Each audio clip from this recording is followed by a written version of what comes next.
Hey guys, and welcome back to a new video on this channel. I'm Szabi from CodeRevolution. So HeadlessBrowserAPI.com was under attack recently, and the attack type was a brute force login attempt.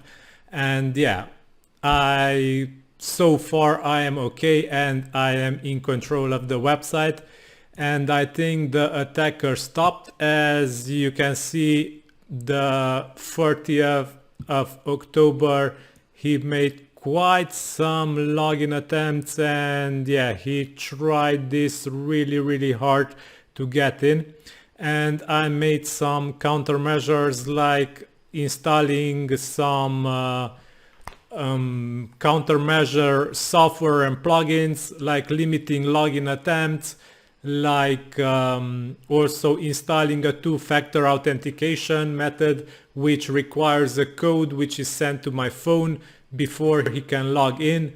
And also I made some more security measures for Headless Browser API, and it is secured, and so far I am not concerned by it being hacked.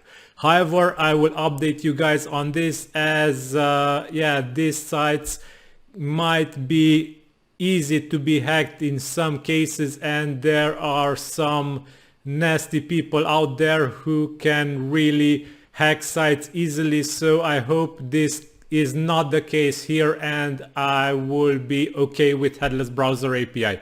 So if anything happens, I will keep you guys updated. So far so good. The website is working, it is continuing to work, and it is under my control.